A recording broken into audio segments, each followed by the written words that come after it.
going on down there? Hey everyone, welcome back to WTF at TFW's WTF at TCG. I almost stumbled at the end of that W, you might have heard that, but I recovered pretty well like a skateboard champion. Hello, Aaron. Hey, how you doing? I'm doing all right. How are you feeling? You still got that Gen Con film on you? No, I didn't get much film on me at Gen Con, I think. Oh. I was pretty clean. I got to come home every night so I could sleep in a real bed and take real showers. Oh, jeez. Hey, Drew Nolosco from Wizards of the Coast. Welcome, for one. Hey, everybody. And then for two, listen to this Aaron guy, this spoiled Aaron guy with his real bed to sleep in and his etc. Yeah, not a real convention goer, if you ask me. It's, this is summer convention season. I think I've logged, I don't know, it was like 11,000 miles this summer. Oy. Man, having a convention that would be, right next to my house would be awesome. Yeah, I'm coming up on the one that's the closest thing I get to that. We got Fan Expo over here in Toronto at the end of this month, and that's a convention I can walk to. No, I've never been. I've heard it's fantastic. So you're going to be staying at the hotel? Someone on a Discord I'm in told me that because Fan Expo is becoming an SDCC tier convention. Yeah, it really is. The hotels nearby are charging 400 Canadian a night, apparently. Oh, good. So I'm super happy I can walk home from that convention if I go. But that's neither here nor there. We're here to talk about conventions that already happened and other stuff that's already happened. And we got a little smattering of topics to cover here. The first one, let's do a quick little rundown. You both were at Gen Con. Lots of stuff happened at Gen Con. Drew, you guys were I've seen now at least 4 or 5 videos of you all chilling out on the in the tournament room. I'm assuming that was called. Hall B. It was Hall B for Bravo, because there was some Bravo tier gameplay going. That was a good one. Thanks. Good job, me. There was a major tournament that happened. There was a very different meta than a lot of people were expecting. San Diego Cliff Jumper came back in the conversation. Drew, what was it like seeing that develop over that weekend from your perspective? So it was really exciting watching all of the Wave 3 cards show up. And I know that it's funny. We were having a lot of conversations about this. Let's tackle the winner's deck. One of the most interesting things from our perspective watching Mr. Allen play was watching him skillfully use secret actions to just crush his opposition. Matt and I had this conversation about how Matt wasn't surprised about Red Alert showing up, because Red Alerts, when you do the numbers, if your goal is to survive by just like 1 or 2 hit points, Red Alert is correct for that star range. So it was amazing watching, the setup. Is it, am I going to stop you from flipping a lot of cards? Am I going to stop you from just, beefing up to a giant attack number directly? And there were so many attacks that just didn't kill one of the characters, and that's one of the beauties of 4-wide. Individually, your hit points are spread out amongst more characters, and if you can keep them alive, suddenly you get this crazy advantage. So that was really exciting to watch. There were some things that we were really happy that showed up, we were super happy that folks figured out Blaster. Yeah. Very quickly, too. I mean, that was not a lot of lead time to really get any, decent amount of testing in once the thing had come out at SDCC. No, and the critical thing about Blaster is to recognize that you just need to pull. It's not like, this is 4 characters, like Blaster and 3 bots, that I just need to build a deck for. It's realizing that Blaster needs you to pull one or more of the cassettes out and replace them with something else, and then you have the competitive build. And so, that's the critical mental leap there. We knew that Blaster was a much obviouser build than Soundwave, so we were really happy that people showed up with Blaster, and that Blaster performed pretty much as well as we thought it could. So that was fun. We're going to see Insecticons show up, and I think by volume, they were the largest percentage of decks that were deck type that was there. So it wasn't surprising to see some of them make the higher tables. So overall, we were really pleased with the metagame. I had a conversation with a friend of mine who was also there, Eric, who had just played a game with him last night, and he was saying that the one, like, he felt a little crushed by, he had a game against a very young Bugs player, and he'd been having a bad run that day, so it was sort of a cherry on top. But I was talking to him and another guy about how the impression I've got is people who are kind of starting to look at the game now, or who are at Gen Con and thinking, oh, maybe I'll take part in the game, who talk to folks that are into it. It's sort of like how, the red aggro deck in Magic is often the one that is, a beginner's told, oh, you should try this out first because it's very straightforward. I think that is kind of what Bugs is, if you're not confident to build your own deck, if you're a little bit spooked by some of the more complicated decks, like, a lot of people will tell you if you run Bugs, it's a fairly straightforward strategy to calculate on the player end. And I think that's why we end up seeing so much of it still. And that's intentional, right? Like, there needs to be a competitive level deck that is relatively easy to build and relatively easy to pilot.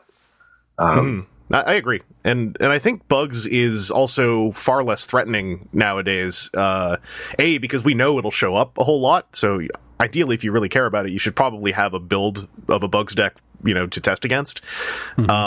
But also, as you're saying with secret actions, I've felt that Infiltrate has been a game changer for me as someone who ends up running a lot of blue Decepticon decks.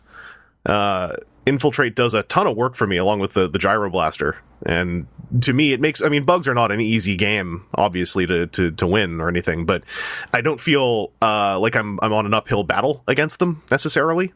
I feel like I know what I can do against them, and I think that's knowledge just going to perpetuate out to the player base, really fast if it hasn't already. Yep. I think that there's more to be done with in the competitive scene with secret actions, and I Kevin wrote a really good write-up of his deck in the fan community, and he was talking about that it's not just one card. Like, Cliff Jumper is clearly important, but how he used a wide variety of cards. And I hope that shows that to a lot of other players that that secret actions are a viable tool in the competitive metagame. Yeah, I think, like, speaking for myself, the main thing with secret actions that I think flavored them from me and a couple local guys was in our opening sealed games, because they are generally, with broad strokes, secret actions are fairly defensive.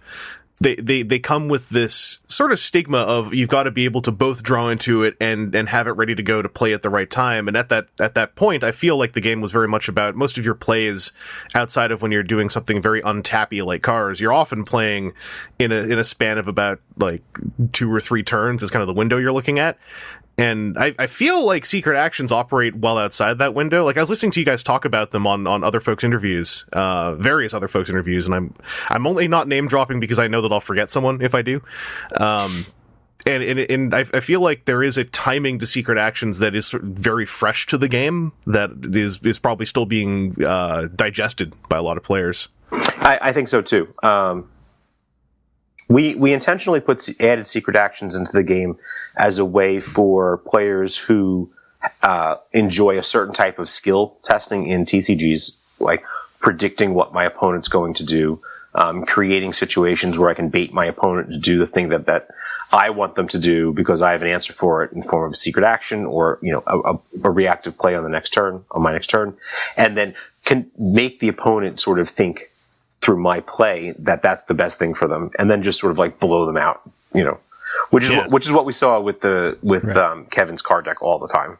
Like, every time that he prevented an opponent who committed resources into killing a character from executing that plan, even if it did all but 2 damage, Kevin won that little tactical battle.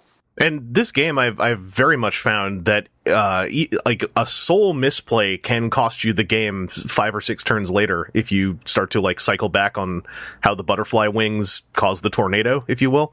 And I think that secret actions, especially as we get more of them. I'm assuming like that's going to be a huge part of it, because like I've found just with infiltrate, I'll play against Autobot decks, and guess what? You can usually assume aggressive Autobots are going to try to play press the advantage whenever they can.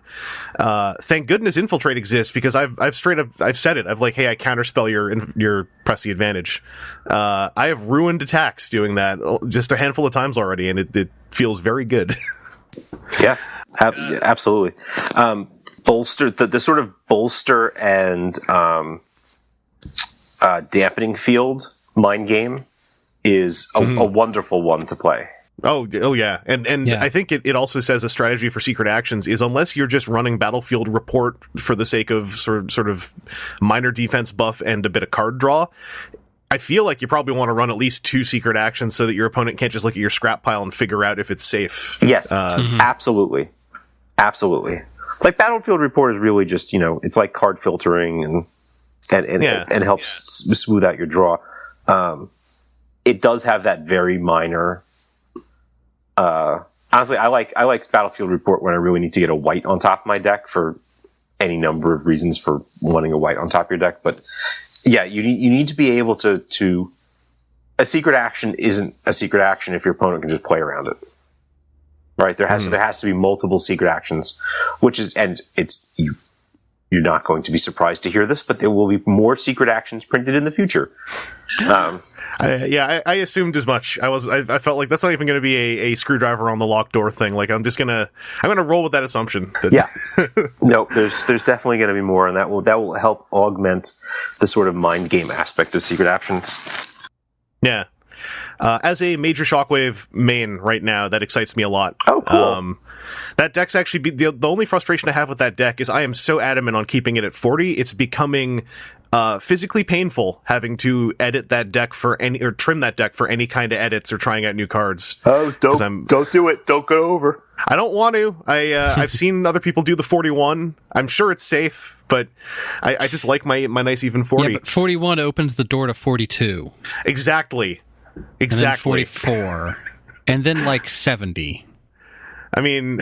then you're in a bad place. I heard from someone where they were trying to just run a deck. Oh, who was it? I can't remember now. Someone was telling me because they never played a TCG before. They thought, well, if I just put every card I own in my deck, then surely my deck will just run whatever I want. And so they were playing with a deck that was like 70 to 80 cards, just this giant pile of cards next to them. This wasn't at one of my local stores. This was someone I talked to at a TFCon. So I explained to them like the nature of, ratios and stuff. And that's a nice segue into something else about Gen Con and events. Deck building is difficult. It's skill intensive, but it's also interest intensive. Like someone has to want to do that level of experimentation. And one of the reasons from a brand point of view, clearly why we do big events like Gen Con and Origins Open is to generate deck lists so people can say, that's the thing I want to play. Because this was an awesome analogy that someone else brought up to me.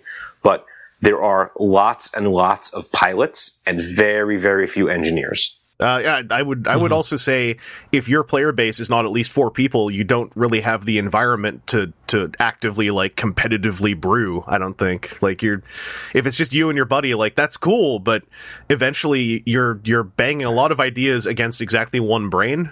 And right. I think there's no shame in wanting to just like run other deck lists, especially in a smaller player group when you just want games. I was going to say that's the thing that I've been trying to get a hold of Brian, who was the second place at Gen Con, since he is a local, and have like 3 of us sit there and work towards it. So, but you should do that. Whole busy work job thing is keeping me from having time to like be home sometimes. Well, you just got to turn it into a second job, this card gaming thing. Yeah, that sounds healthy for sanity. Hey, listen, if you do well, you can make hundreds of dollars every few months, and and you'll feel happy about it. Actually, I wanted to segue quickly over to Aaron because we were talking about with Secret Actions predictive play. Aaron, you were running a deck on the one day you were able to play in a tournament, which I've been really getting into trying out. Actually, you'd found this one on, was it TCG Deck Tech YouTube channel? So I forget what the channel was. So it's a deck that like from Wave 1 I had tried different like pokings of using Cosmos. And the original one was Cosmos Nemesis Prime, because both of them really want shuffles, with a bunch of card draw. And I had it at TFCon. I think I played once in one of the just like the random piles with it and talked about it. And I was like, okay, well, I'm thinking about tinkering on that. And then like 2 weeks before Gen Con, somebody did a deck tech of that, and like had a whole bunch of things in there that's like, oh, that's the 3 or 4 problems that I had. And like, you know, the existence now of unconventional flying object to make that like flush with Cosmos if I need to run through a whole lot of deck. Yeah. Because I had multiple games at Gen Con where I had at least 10 or 12 cards in hand at any one time. Yeah. I actually had, at one point in time, I had, it was the one that I won of my match, because I went 1-3 and then dropped. But it was against a Bugs player, and I ended up with, I think, 24 cards in my hand at one point in time. You know, there are Cosmos decks floating around that use that draw ability that you're talking about and pair it with Sunstorm. Yeah. Yeah. With Sunstorm. Okay. Yeah. Right, because if you've got 12 plus cards in your hands, then Sunstorm is now super gross. Yeah. But yeah, so that was like, I was able to actually pull Cosmos's trick off to kill something 3 or 4 times. Worked exceedingly well against Bugs. Oh, you can only take 3 damage in an attack. That's okay. You're just gone. Yep. Yeah. And you don't get to flip your defense, if I recall correctly, either, because you're doing that on the attack flip. I had to stop a couple people because they were just doing the like, okay, you're attacking, I'm defending. I'm like, wait, because this, and then I think at one point in time, Matt Smith was like standing right there, and I'm like, hey, I want to double check. This is like, if this triggers, that shouldn't, right? And he's like, yep. And then moved on, and then it was the person I was playing against was like, that was a Wizards guy. I was like, yeah, it was. They're here. Yeah, the hat and everything. Yeah. Just a quick shout out. The YouTube channel is Transformers TCG Deck Text. The deck is called Rough Reentry. It is a real solid deck. Me and Aaron both tweaked it a little bit to our own tastes, but I've been having a great time with it as well. I'd super recommend people check it out. Also, because I think Cosmos got a little left to the wayside at the latter end of Wave 1. And the thing that I did differently than that deck is I put Master Plan in. Yep, me too. And I had used it to like do the math, realize I'm not going to get there, and then Master Plan 2 or 3 cards on top so that it would get around to it. Yeah, it's I think one Master Plan seals up. It gives you a little bit of an out on the math. It helps if you got someone like running a Wave 1 Shockwave, which I had, and then they outmathed my preemptive math and made me draw past anyway. Right. But yeah, I want to shout out that deck. I also wanted to shout out Matt Smith. The commentary on the quarterfinals finals stream that Pastimes ran for Transformers TCG, I thought was excellent. And I really like Matt Smith being on there. He dropped something I thought was very helpful to me thinking about deck building, which is Drew, on your guys' end, like what you guys see blue as being in a more like precise set of words, which was blue is not the prevention of all damage, it is the stalling of aggro damage to do tricks to do bigger damage back. Yes. Which I thought it helped me a lot with thinking about building defensive decks after that. Right, because this is just input-output, right? Like, the amount of damage that you are taking in versus the amount of damage you are dishing out relative to the health pools of your teams, right? Like, and we intentionally don't ever want there to be a situation where you can completely stall out incoming damage. It doesn't lead to games just don't conclude, which is bad.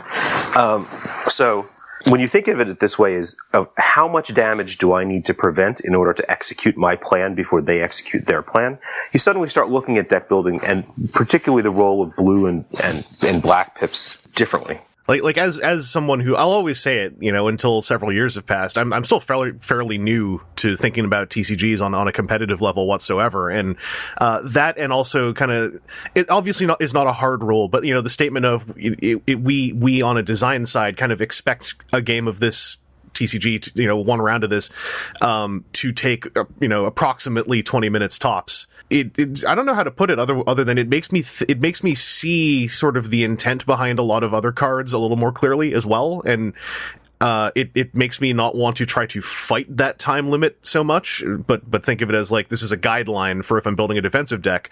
Like, don't build it thinking I will stop their damage and then just hit them back. I still want to ideally operate within this sort of designed occupational window. And I'll obviously caveat that with like, a game can take shorter or longer. And I'm not saying they're supposed to take 20 minutes. And I don't think that's what was being said, but it was helpful to me to hear that, especially, in that stream, which is going to be one of the most viewed, I think, pieces of media for the game right now. Yep. And there's, this plays out. When Wave 3 first came out, I saw a lot of double shockwave decks that were just mono blue. And that deck is pretty successful at not doing damage. Not taking a lot of damage, especially the ones that were playing around with stuff like Dampening Field. And the flip side of that is it doesn't do much damage either. We're trying to emphasize that specifically, especially with the Pierce icon, that we want people to do damage. Like, we don't want the dames to stall out. That's not the style or tenor of the gameplay we're looking for.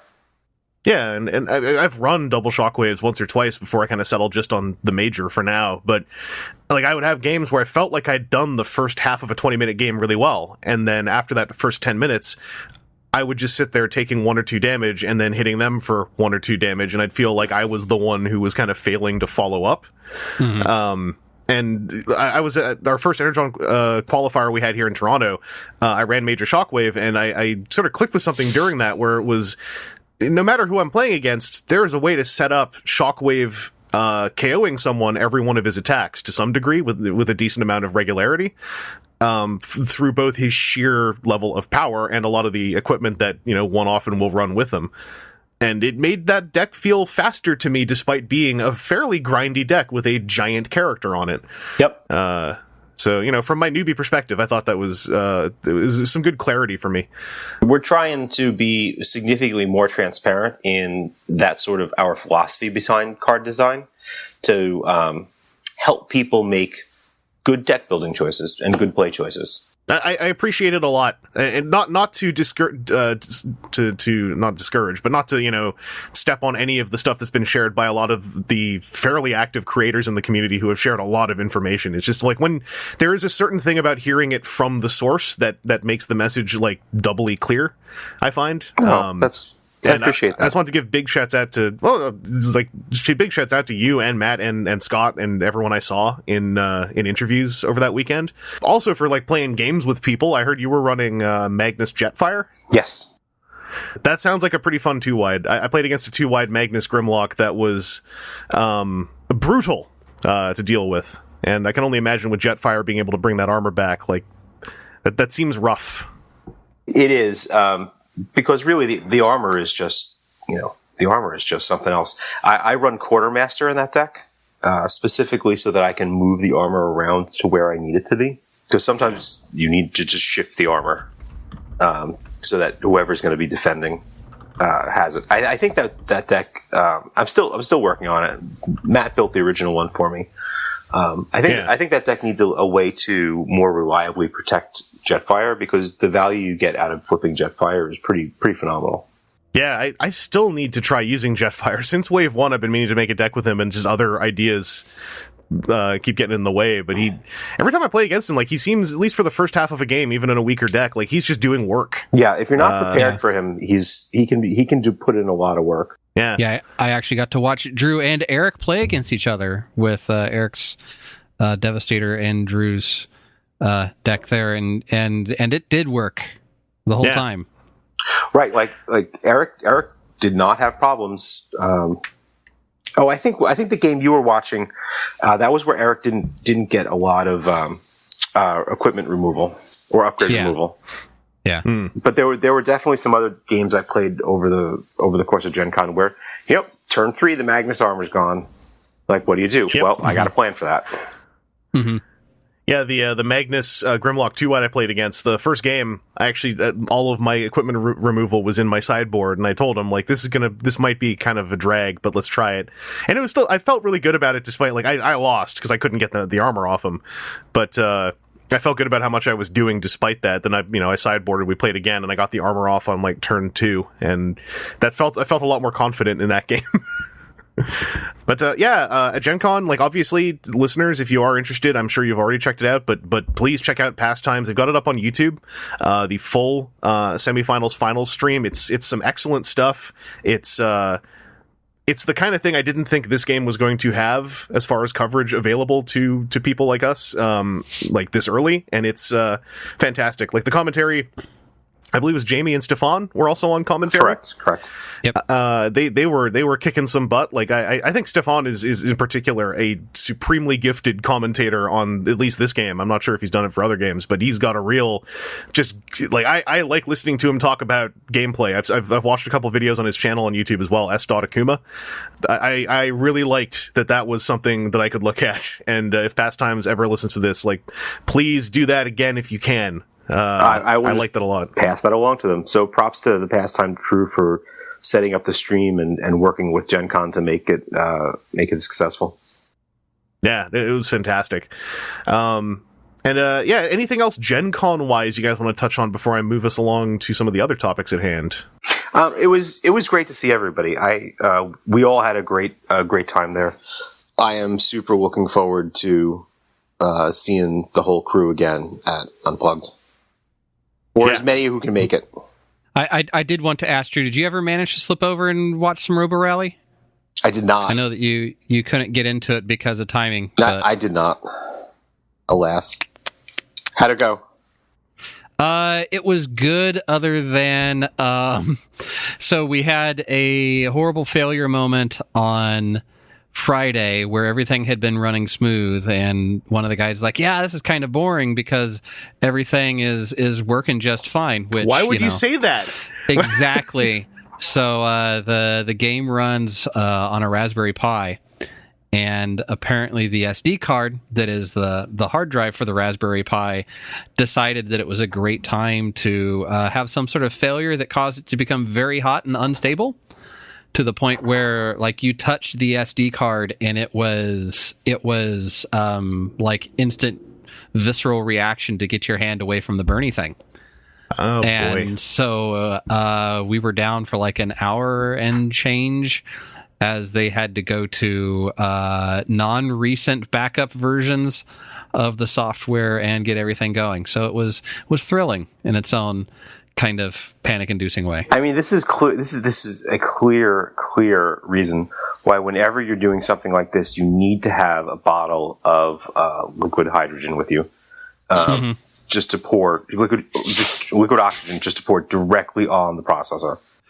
Yeah, that'll fix the SD card. I can speak from experience. That'll fix the SD card. The nearest thing we could figure is that something happened and the SD card was now the little bit of power that it needs to get was bridging across to other things, because we tried to put it in like an SD reader on the computer, and then that computer started acting weird until the SD card was pulled out. So weird, man.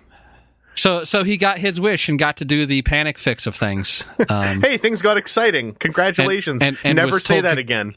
And was told to keep his damn mouth shut in the future.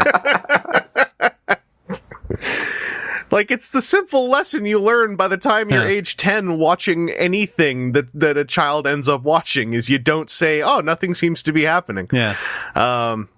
Well, yeah, Gen Con sounds like it was great. It was fun to watch from the sidelines, but hey, we got some fresh news happening post Gen Con. First up, we ended up with a couple Wave 4 spoilers. So the main thing, well, more than a couple, but two that aren't relevant to Trypticon. We got our first confirmed, which I believe Drew, you had mentioned in a vague sense on one of our recordings. We got a new Spy Patrol member in Raider Ratbat, and then we've got a new Hot Rod in I forgot his title, Hot Rod. But Hot Rod, they both have. They're both saucy. Yeah, that Hot Rod.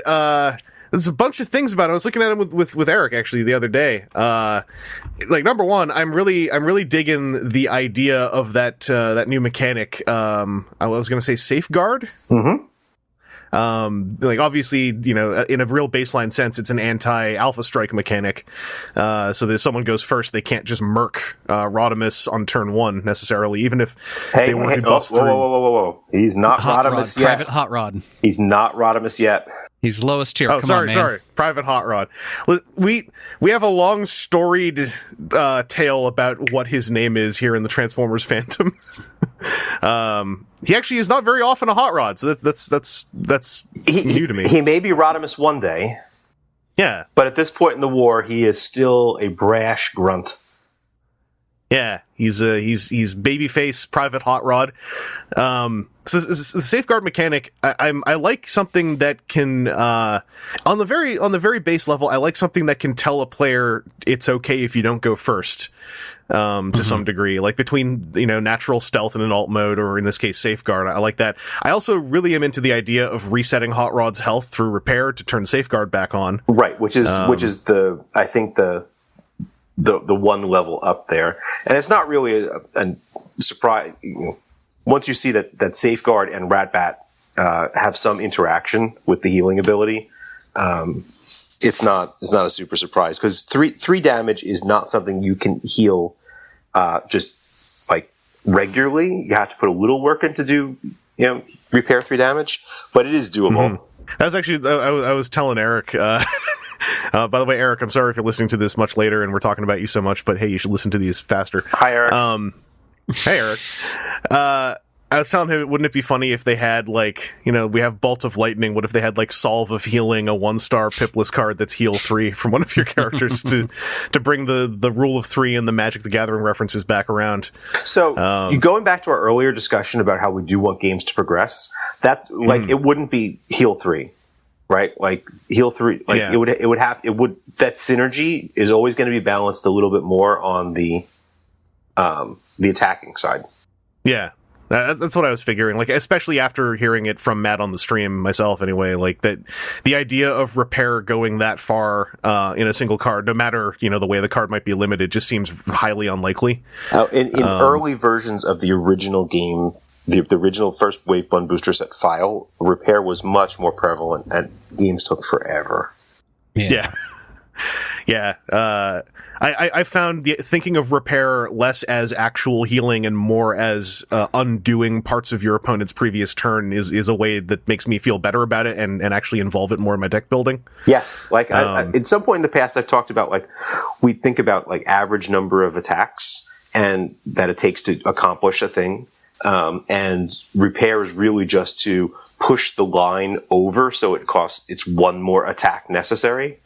And Hot Rod, just to also finish him up, he's got a fairly nice stat line actually with 12 health. He's a little pricey at 9 stars, but that's coming with this ability where if you manage to keep him alive until the point where you get a card under him, reshuffling your deck with the Nemesis Prime style effect, when he goes to robot mode, you get an extra action on each of your turns, which to me feels like if you build a deck around that is your win con basically. Is being able to do multi-actions. We're super excited about seeing what people do with this. It is a very powerful effect, right?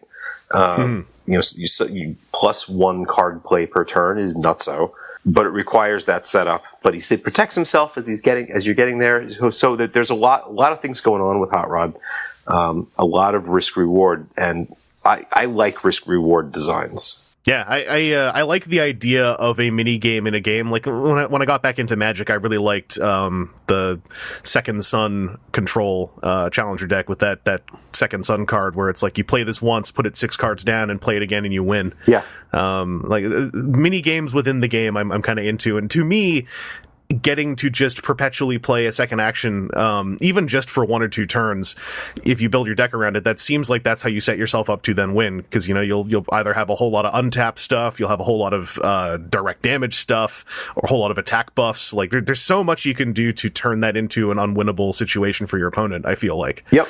A long time ago, and many games and companies ago, I had designed a trading card game card that game had a rock paper scissors mechanic where you actually played rock paper scissors with your opponent, and so. Mm-hmm.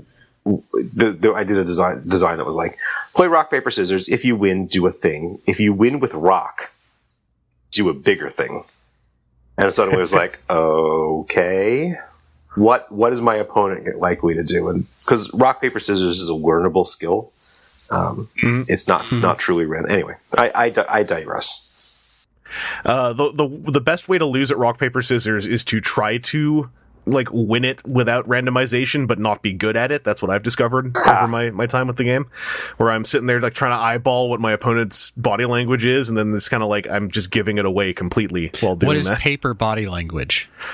You know what, if I knew that, then I wouldn't be saying that I lose when I try to figure this out. So Okay. I think it's probably I am a leaf in the wind. yeah, it's some of that wash type stuff. So yeah, Hot Rod, he's a rare, by the way, so that's one of our rare slot characters. And we can also see from his number, there's 52 characters in Siege 2. The other character we saw is a common, is Raider Ratbat. His tap ability is pretty interesting. Reveal the top card of your deck, repair one from each of your characters for each different color among that card's battle icons. I don't think that's like a vastly overpowered ability, but I could see that having a lot more effect than one might expect, depending on how your characters are set up. If you're running him with Soundwave and, say, Laserbeak, and you're playing the Laserbeak harassment game, I could see this as being a truly irritating ability to deal with. Fuel cache is just heal 3, right? Repair 3. Yeah. Thank goodness you can't reclaim it onto the top of the deck before doing this. No, but you could focus it there. You could. If you have focus 4, you can focus it 3 down. Yeah, or secret dealings it just onto the top as well. 4 down. You have to do it 4 down. Oh, secret dealings up. That's another good way to do it. Yeah. That's why focus 4 is a little rare, because you can set up your next, not only your next draw, like you on your 2. Oh no, you can't. You need to have focus 6. Yeah. Sorry. Oh, no worries. The focus math is still new to me. I really like focus, so I'm getting hungry to see it on more characters. I'm assuming we might be seeing focus in Siege 2. I think it was Scott Landis who was talking about that. He thought focus was a very underappreciated mechanic. Yeah, I don't know many people talking about it locally unless I am. And I mean, granted, I think it's because I ran Private RC a whole lot in a sealed, and I ran her with General Optimus in a constructed deck. But I think focus is enormously powerful for letting you add consistency to running a more mixed, balanced deck. Yep. Without plan, basically. And it's a wonderful limited mechanic, right? Like if you're playing sealed or draft or turbo, like focus is a very, very good mechanic, because there are more frequently suboptimal cards in your hand in those formats, and suddenly you can turn them into the pips that you need. Well, and just being able to check the top before you flip. I mean, I'm a little biased because I also love Major Shockwave, and I get to check the top all the time with him, but I feel like if there's ever going to be, say, like an upgrade that just says this, upgraded character gets Focus X, I feel like Focus is going to blow out into an entirely new deck type altogether on a wider spectrum. But we do have a fresh mechanic here on Ratbat. We saw it first on the Trypticon guys, but since we're currently on Ratbat, let's just hit it. We got Revenge, which I'm way into, because in this game, Safeguard does it a little bit, kind of making life harder for the super hard aggro player. And I only say this because super hard aggro seems like it's very much a flavor that is popular, and it has a lot of success. So obviously I want to see it taken down a peg. But Revenge is a straight up punishment for KOing a character. Revenge ability fires off when the character's KO'd. And I like that idea a lot, especially when Micromasters are often the kind of characters that you are putting out front to take hits before your main character in the overall scope of the game. This is just making it even worse for the opponent. Yeah. Yep. And, provided that they're in the right mode, if your opponent's going to beat your team, they just have to deal with your revenge abilities. They're going to happen. Like, yeah, the last revenge ability isn't going to matter, but yes, we like Revenge quite a bit. You may see that show up in the future. I'm way into it. I think that it like I said, it makes characters who you might even just be taking purely as fodder into something that is like, it doesn't let your opponent feel good about KOing someone, which making your opponent feel bad about making a decision to me is part of the psychological game of Transformers TCG. Like, like Frag Toss, for instance, or Nemesis Prime's flip ability. You got to pick who you're going to put the damage on, and making it so that, your opponent has to make that bad decision. Or, if they put damage on you and you're like, I'll put it on this Battle Master, even if you say want to not have that Battle Master KO immediately, It ticks that clock closer. Yes. Yeah, and if your opponent knows that, okay, you've put damage on them and you're going to probably tap them next turn, then, it's just like, yeah, you're not going to feel good about attacking this Battle Master because now you put 2 damage on it. It also opens up new gameplay styles. Like Trypticon, he just actively wants to keep tossing his little guys away. Yeah. Like, as long as his little guys are dying and taking damage, the Trypticon player is maintaining value, because his Trypticon is not taking the damage, and his little guys are doing the revenge abilities. And their revenge abilities, I got to go double check what they were, but I was really digging them. Like they to me represent the mechanic a lot harder than Ratbat. Ratbat's is more of a it's a disruptive revenge ability. It's not like one that's going to necessarily close out the game. Right. But I'm also just curious to see how he runs with the Soundwave setup. Due to San Diego Comic-Con, one of the other quote-unquote toy fairs, a lot of us were able to kind of predict, like, we're probably seeing a Ratbat in this game because they debuted a fresh Spy Patrol 2-pack at that show. Which obviously makes me think, hey, maybe there's one more Spy Patrol team member, but at this point, we're close enough to spoiler season, I don't feel like I really need to poke about that too much. Hey, it's fine. You can speculate and I can play dumb. Yeah, well, the main question is, like, you guys are obviously going to follow their proper naming scheme, so if it was a red little guy, he'd probably be a Rumble. Which is correct. You never know. It's difficult for us to tell. Oh, man, if you guys print a red Frenzy, I don't know what I'm going to do. I know what's going to happen. John would have a very, very interesting day. Yes. Well, you know what? Does John need an interesting day? Because, we could always... I'm not against that. No, I don't. Let's not do that to John. Yeah. Yeah. Yeah, that's one of the good and challenging parts of syncing up with a toy line is we both feed information to each other. Public information. As soon as we disclose one thing, like it is a very interesting and delicate dance that we do. Yeah. And I think John does a great job at not being frustrating while also, staying within, the timeline that he's got to stay within. Like, you guys had a great photo go up showing physically the unsealed Trypticon booster box design that you guys had, I'm guessing at the office. Now we just put that up a couple hours ago. Yep. Yeah, and a friend of mine called out a piece of artwork that was on the side of the box in one of the shots, and John, once again, masterfully made use of the respond with GIF mechanic of social media. In case anyone's wondering. John's GIF foo is well in advance of mine. It's super solid, because, and again, you don't have to say anything, but on one side of the box, Spinister is one of the pieces of artwork on there, and Spinister as a deluxe toy also was just shown at San Diego Comic-Con. One could probably do some math. I'm sure it'll end up checking out eventually down the road. It's fine. Spinister's not on the box for a rando reason. Yeah. It would be weird if he was. One day we'll just do that just to throw a monkey wrench. No, we would never do that. That was just some key art that was laying around, whatever. No, you got to put a red Soundwave humanoid cassette minion on the side, but then it's enemy, not Frenzy or Rumble.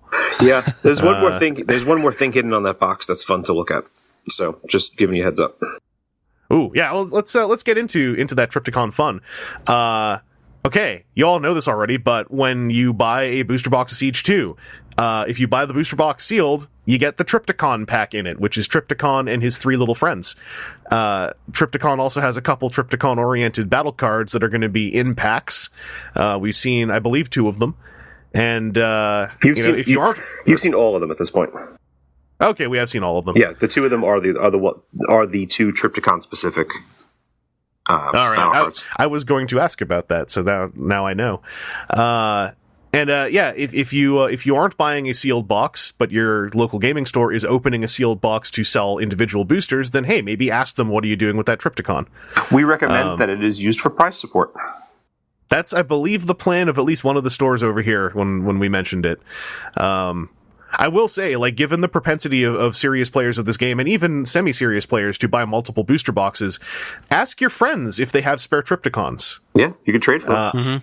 I think Trypticon is going to probably be a very well-democratized, or the Trypticon pack is going to be a well-democratized character pack. That's my prediction. And Trypticon's really fun to play. It is definitely a different playstyle, as I alluded to before. It does require a little bit of mental shift, that it's okay to just start pitching your characters. And there's a couple of different ways to build his deck. Maybe two and a half. And one of them is, am I just going whole hog in pitching my characters, getting them back, pitching my character? Like, there's some fun stuff there. I'm guessing Peace Through Tyranny has a place in one of those decks. Yeah, is what I'm guessing. Yeah, it is. But you also have to cycle through your deck if you want to play that, because you don't want to get stalled out where it's sitting in your discard pile, and you really need to put some characters onto Trypticon. Yeah. Oh, for sure. But yeah, no, the Trypticon playstyle, like, it's Trypticon is your main character. He's a Titan, so height advantage. Welcome back. And we've got Brunt, Wipeout, and Full Tilt. Wipeout, I think, is a super cool inclusion, because that is not an easy character pull. That's almost a Flame War tier character pull as far as a Trypticon relevant character. Right. I mean, it's really interesting figuring out what he looks like, right? Because there's very, very scant reference.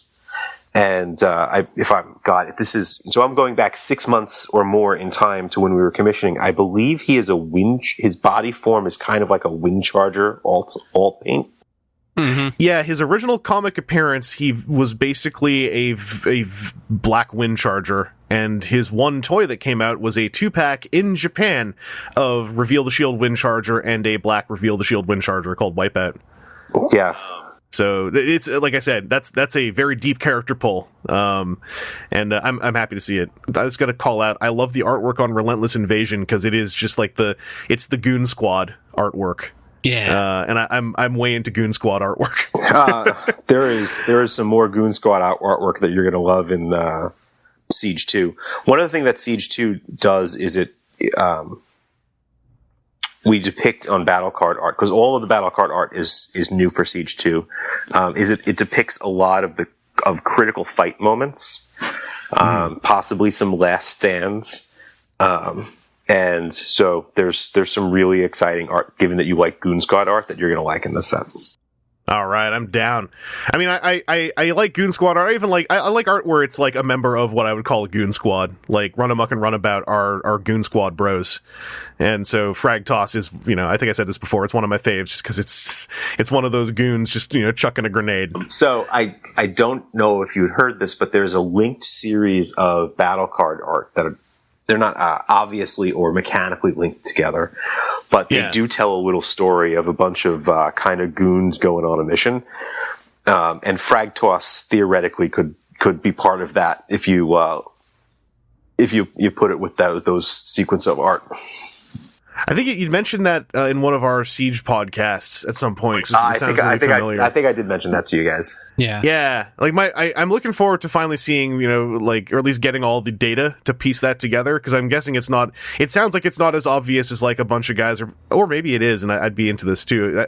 My immediate thought was, is it a bunch of guys playing hot potato with the Frag Toss grenade? No, they're going on a mission to do something, and they need a truck to. They need a truck to go places and carry things. Yeah.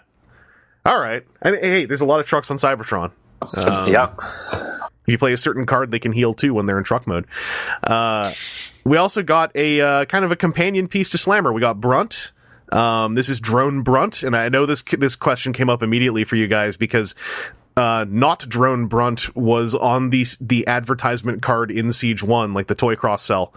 Right. So a little bit of history here. So the Trypticon core game mechanics were actually designed with right around Metroplex. And we finished the Metroplex design first, and then for the Metroplex deck, and then finished the Trypticon game design. And then we ended up finding a really good place for it very shortly thereafter in Siege. And so instead of doing a deck product for it, we put it in Siege. But that meant that we had paired designs with the Metroplex and Trypticon playstyles. So even though there's Weaponizer Brunt in Siege toy line, we had already done the Drone Brunt, and in order to keep the parity between the two Titans, we just kept that design. Yeah, like, well, this is baby Brunt before he went to school. and got a robot mode. And a spark. A spark and a face. I'm also just kind of into, like, I mean, we're now at a point where maybe this is a little bit less special, but I also like there's yet another 4-star tank. You know, like more weird options. I mean, I think he's straight up got Slammer's stat line, the 333. I believe so. Yes. Yeah. So I would actually like to run Brunt and Slammer as just like dual 4-star 333s. That just seems like an irritating thing for an opponent to deal with. I mean, the more tanks you have, the more armor you put on them with Hunker Down. Yeah. I mean, like Brunt and Slammer with superior platings, or Slammer with a Magnus armor. Like that's all just fun stuff. It's just scary. Like someone just stuck the Magnus armor, maybe with magnets, onto this poor little tank drone. You know, I don't think I've actually seen anyone do that. Oh, geez. I mean, I put the Magnus armor on Omega Supreme, and I've put it on Top Shot, but I have not yet put it on Slammer. That's a personal goal for me now. Yeah, no, I don't think I've seen Magnus armor and Slammer together. Oh, man. But yeah, like Brunt, he's a Slammer with a revenge mechanic. The revenge mechanics on the Trypticon folks, I believe, all are based on having Trypticon on the field. So there's that prereq. And then I believe it is their alt mode is like for Full Tilt and Wipeout. I'm just double checking. Yeah, it's in their alt mode, and if they revenge in alt mode, they do a thing with the number 1. If they're in robot mode, is with the number 2. So they'll do it a bit harder in robot mode. And that goes back to Metroplex needed to flip a bunch in order to deploy his characters, whereas Trypticon, you can flip him into his robot mode and just keep slamming with him, and you don't need to spend your flips. Your flips are spent on the deployable characters. Yeah. Yeah. And with Trypticon's base mode giving them all bold 1, like that to me also says, like, hey, there's probably a main version of this deck is going to be very aggressive. With them hitting hard, dying, and then hitting you for dying. And then Trypticon flipping and finishing things off. Yeah. And I feel like there's going to be some really rude Peace Through Tyranny plays with Trypticon going twice on a wheel turn or something. If that's something that one could set up. Now that I'm thinking about it, maybe that's actually very hard to set up. But I feel like Peace Through Tyranny is gonna do some fun stuff for Trypticon gameplay. But like when he's in robot mode, when you flip to it, you can sack one of your characters, and he gets either +3 attack or repairs 3. I'm just thinking, like, if you did abuse brainstorms and rapid conversions, that's a lot for kind of a little. Although that could be like repairing 6. Which could be game changing as well. I think one of the fundamental things is don't get attached to the little guys. No. Yeah. No. In fact, I think Erratic Energy Grenade probably has a place in a lot of Trypticon setups too.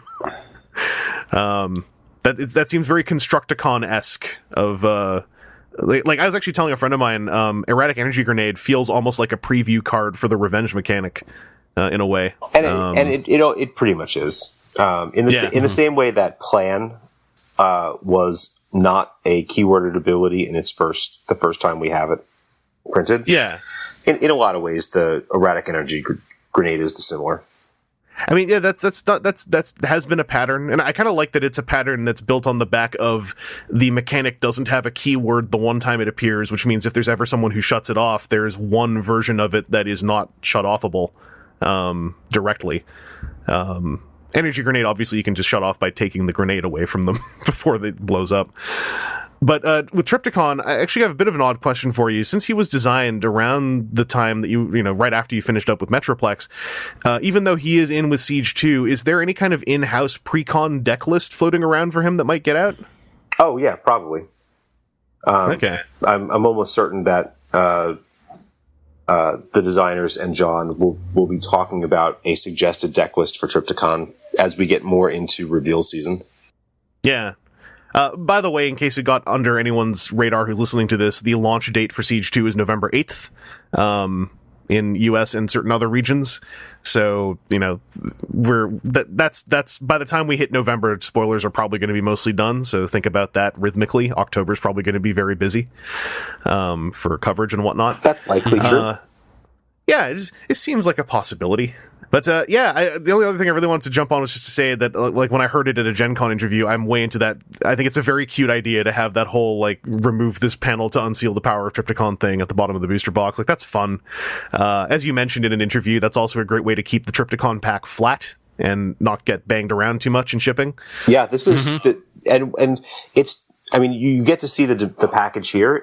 Even though the dimensions have been slightly altered, it looks almost indistinguishable when you're just looking at it. Yeah.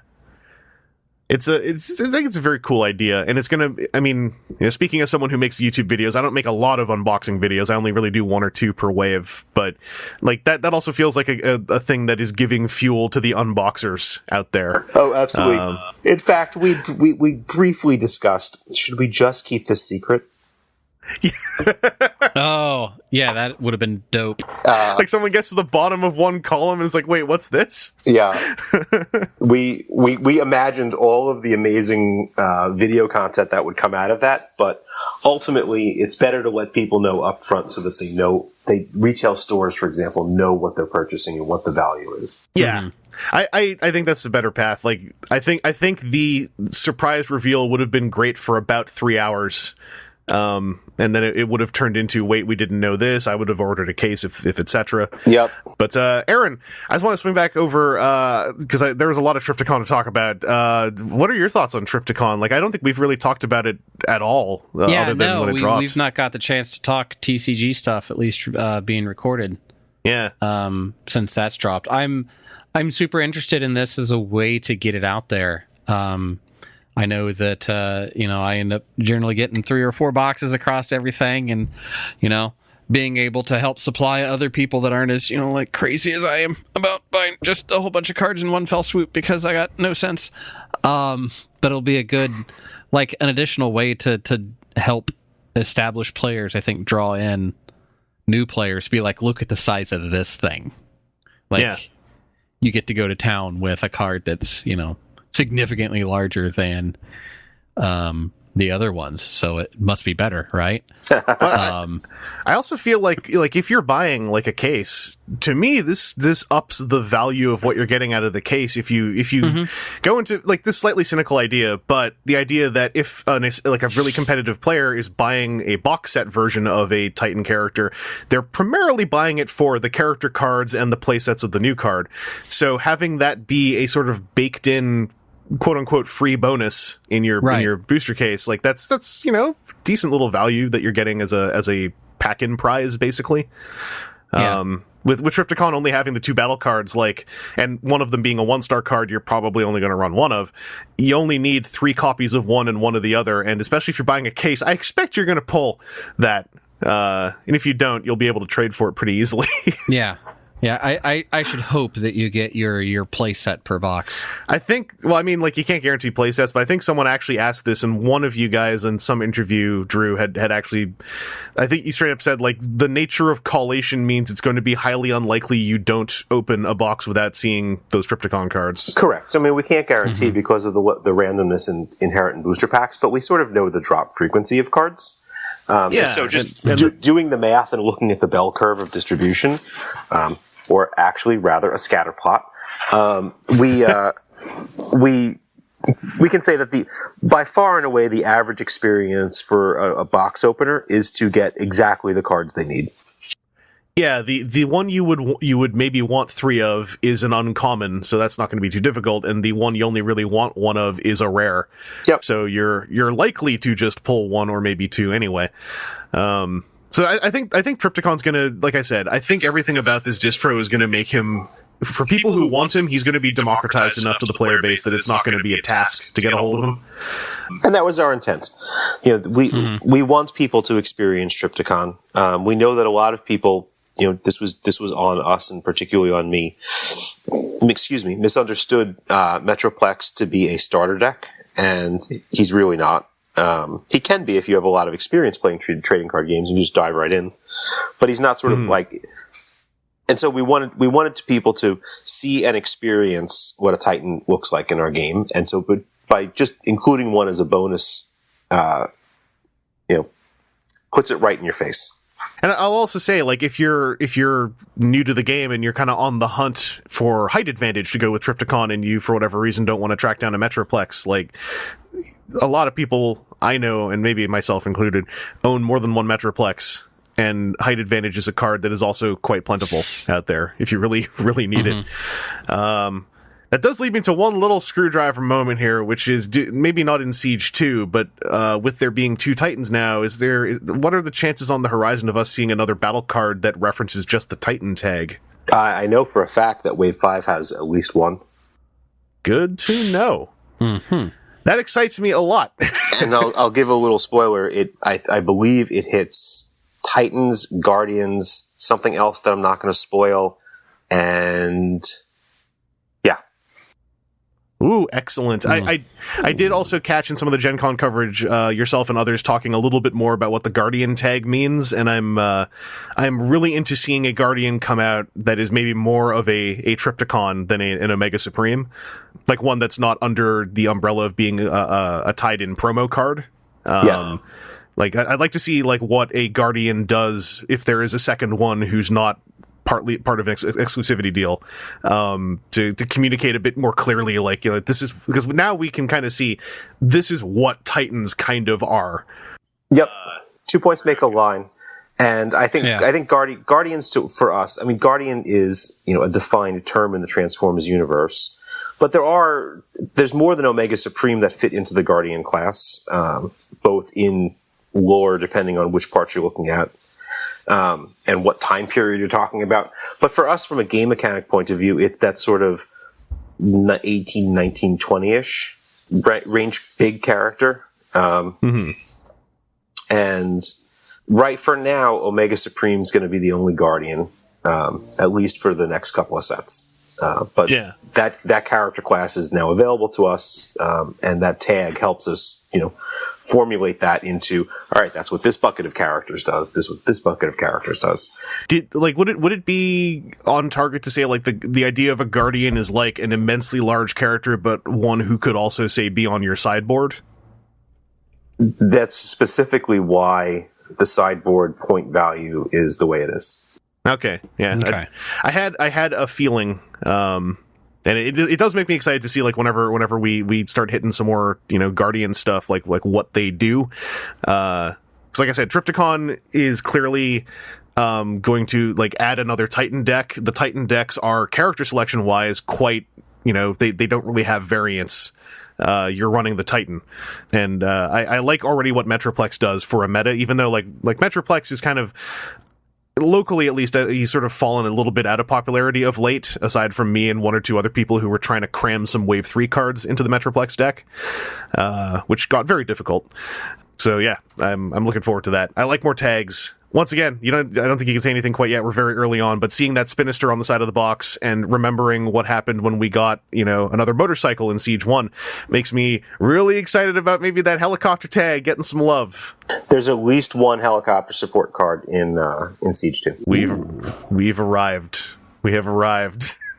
Yeah, just going back to Titans for a second. One of the things in our mind that characterizes a Titan card is Titans in all of the foreseeable cases in the near future come with associated characters that are smaller. That sort of Hasbro has established the Titan play pattern involves a Titan-sized character and his helper friends. So that is characteristic to us. And then the other thing is that Titans have they're probably 23 to 25 stars, and they have a kind of interestingly unique play pattern to them. And that's sort of that is our view from a design perspective as to what a Titan means in the TCG. I could see that in Metroplex. I mean, Metroplex established that basically if you run the Metroplex deck, you have kind of 1.5 very established strategies you're probably going to want to focus on. and it's mainly about figuring out the 40 card deck that functions around that and figuring out how to pilot those characters. And I like that the Titan deck so far, anyway, Metroplex, has been quite viable. I haven't actually run him yet in the sideboarded Wave 3 meta, where I have heard some comments about the fact that he's often so reliant on bold that some of the Wave 3 sideboard stuff makes life really hard for him. I was looking at it, and I feel like there are still... It's not going to be absolutely top tier. I feel like there are still ways around it, but that is cramming a lot into an already crowded deck. That's true, but as we come out with more multicolor pip support, I think that does help Metroplex. Oh, yeah. Activating his ability regularly is probably not quite as important as bold, as getting him up to the high bold value, but... if there are other ways to more reliably activate that ability, say through, other multicolored pip support cards, that offers a second potential build. I don't know if it's as good as the first one, but it's certainly something you'll see more of over time. Yeah. And I mean, I if there's one thing about Metroplex I kind of didn't want to see, it was that he would forever just be the deck that tries to do the ult, as much as that's clearly going to always be a very big focus. Like, I like the idea of some other game plans opening up for him. It's interesting. One of the reasons why Metroplex was designed with the ult and as our second product, or third product, second deck, is that we wanted to have a product that very loudly reinforced the you get to swing with everybody when your opponent's tapped out. Yeah. And we wanted to do that early in the life cycle of the brand, because it's in some ways one of the more complex rules, and that it's one of the few strange rules that's completely not on any card. Yeah, it's an interesting one that in doing demos, I've come up with ways to explain it, which is I'm kind of inventing a series of checks that happen at the end of combat, basically. And I mean, they're not in the rules, that's why I say inventing, but it's kind of like, when you finish attacking with your character, you do a few checks as to whether your opponent is fully tapped out and whether you're fully tapped out. Yep, exactly. And yeah, like coming up with a sort of flowchart approach to it, I found made it a lot clearer for some folks I was teaching the game to. But it is one of the most immediately, my word is resisted. It's not active resistance, but it's like the player mind resists the idea that they don't get to play cards in between their attacks. Has been the common thing I've found. Yes, because it's unusual to the Transformers trading card game. Most other trading card games that allow multiple characters to attack basically allow that sort of like in between step. Yeah. And what I often tell a new player that I'm demoing to is I just say, like, imagine if you could actually, like, let's look at these cards that I have in my hand. I'll just show you. Imagine if I could play each and every one of these on your guys in between every attack. You'd see that it's a horrific disadvantage, if that were the case, to have remotely less characters than your opponent. Yeah. Which eventually gets it across to them. Compliments again, by the way, if anyone out there's listening, on that second starter set. That is a beautiful demo set. I've run it under the ringer a little bit more at a convention in Hamilton recently, and it does work a whole lot. But yeah, just to I guess I didn't think I was gonna get that helicopter answer so quickly, so I'm just caught off guard now. Yeah. I'm excited about that. I've been waiting for the keyword satisfaction cycle to finish up. Like I only have a few wants now, and I feel weird saying them while in this particular recording, because we'll probably see in the next month or so. But just I guess real quick, Aaron, anything else Trypticon wise you wanted to throw out or ask about? Not really. Not that I can think of. Okay. I do have one other question, and this is something presented on the Siege 2 booster pack image that we've seen. Uh-oh. And I'm not going to ask the really obvious question. I have a very specific form of this question. Okay. Because you guys released an image, or, an image was released, as well, I'll say, of the Siege 2 booster pack. That was us. Yeah, we did that. It was intentional. All right, and it says, the large and small character card dimensions. Yep. It says the small character card may be a Micro Master character, yep, or Battle Master character, or half of a Weaponizer character. Yep. My version of the question that I think is not too overly probing yet, because I'm guessing that's going to be that sounds like the kind of thing that's probably going to be one of the first major spoilers that we see out of an outlet. Who knows? Who knows, really? If someone was to pull half of that Weaponizer, would that card not be something they could use till they pull the other half, or would it have use on its own? Kind of uniquely in Transformers, because of kind of neat way to do the game mechanic that we came up with for these style of weaponizers, which is not the way COG is a weaponizer. You need to collect both halves. Okay, that's all I need to know. That is enough until we see the spoiler. Like I said, I'm pretty sure that's going to be an earlier spoiler than a later one. You don't have to answer that. I'm just thinking, like, let's say here's what a later spoiler is. Wave 2 Ruckus was a later spoiler. I don't think this is going to be one of those spoilers. Fair enough. That's my speculation. No. This will not be the Ruckus sort of end of the spoiler season, and then everybody like, oh my god, Ruckus. Yeah. By the way, Ruckus was a pretty big spoiler. He won me a sealed game once. Yeah, so the weaponizer thing, like, one of the reasons we write this text is to, make sure that people have fully understand what they're getting in the package. There aren't a ton of weaponizers in Siege 2. There's a few. Okay. There's a few. So the majority of the packs will have either a Battle Master or a Micromaster. I noticed the pluralization on weaponizers. Yeah, there's more than one. All right. This has just popped into my head.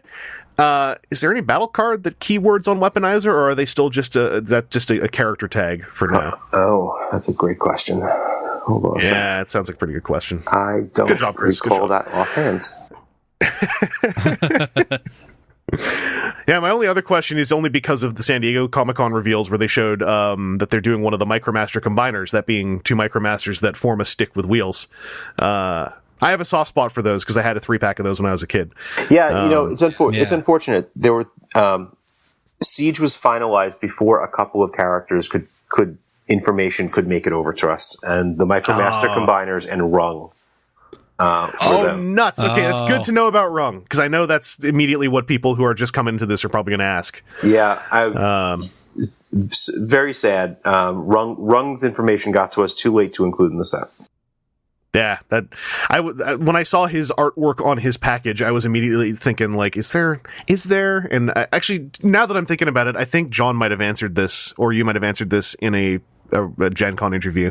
I know I was answering it in person at Siege at SDCC because I was getting asked that all the time.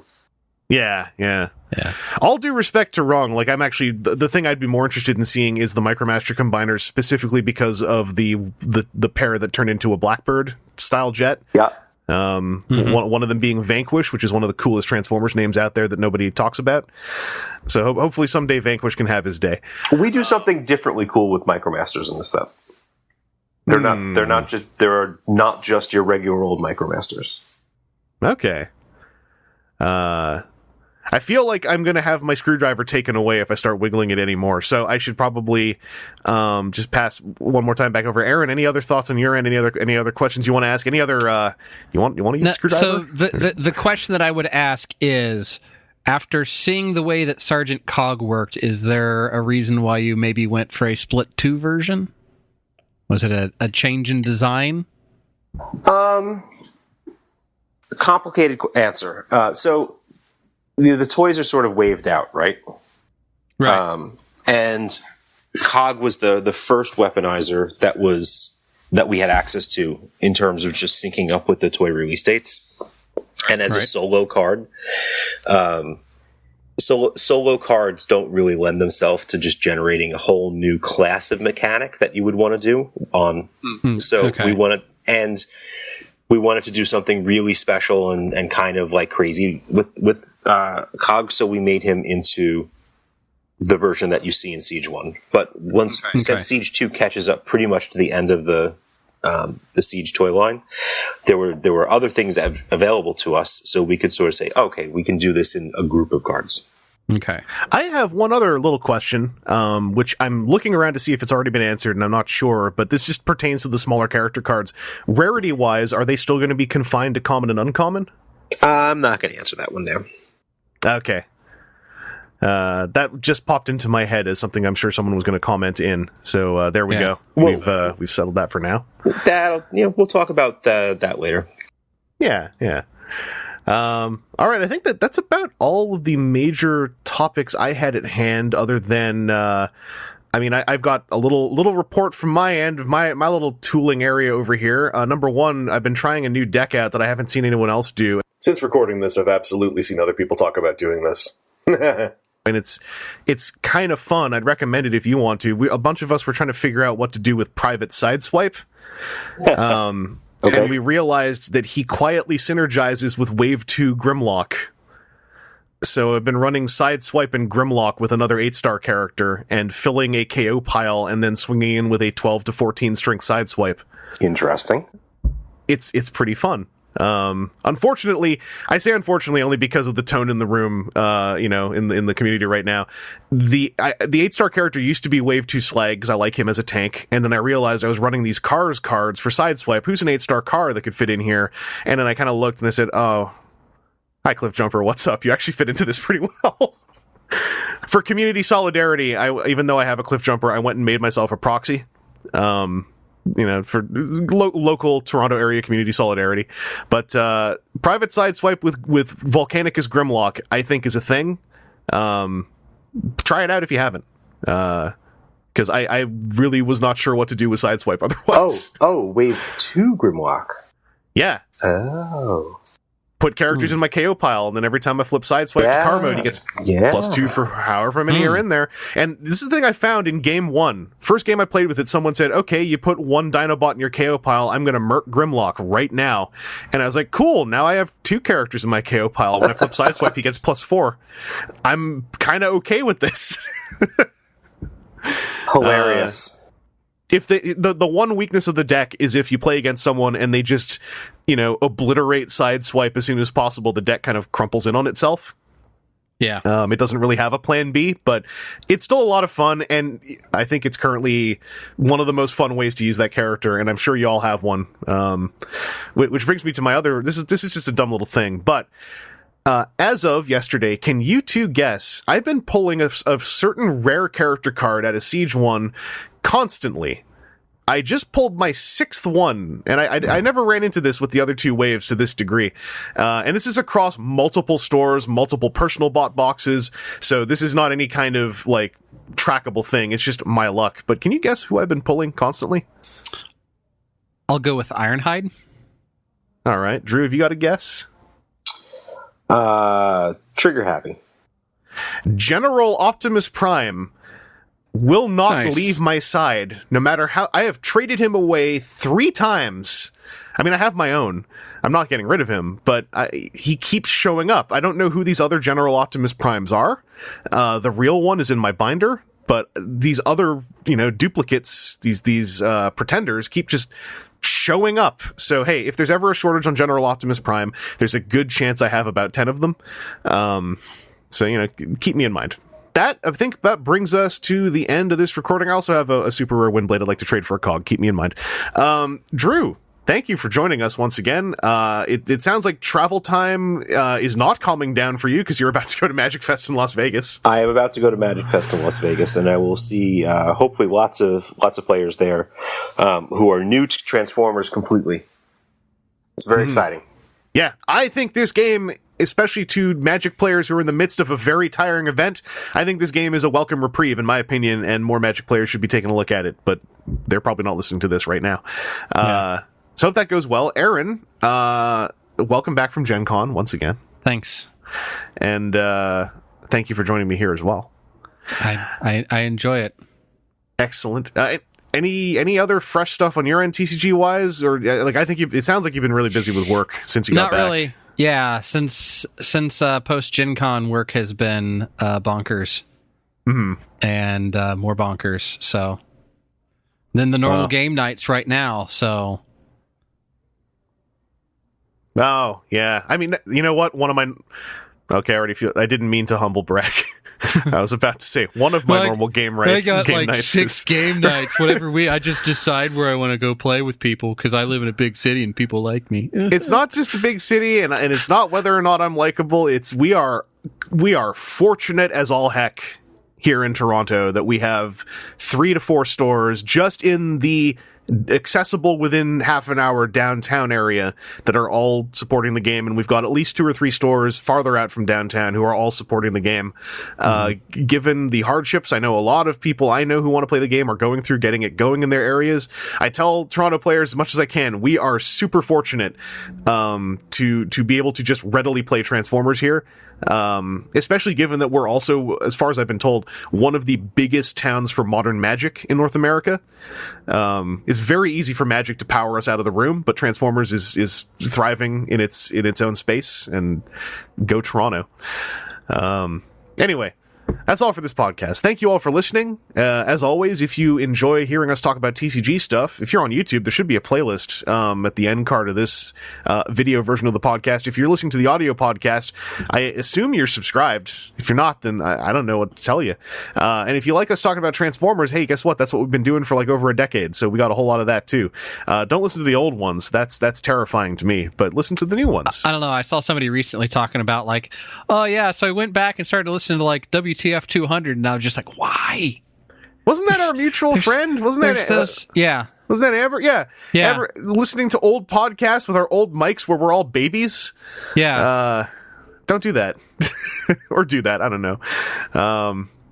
Whatever you do, have a good day. Thank you for listening, and stay safe. What the fuck's going on down there?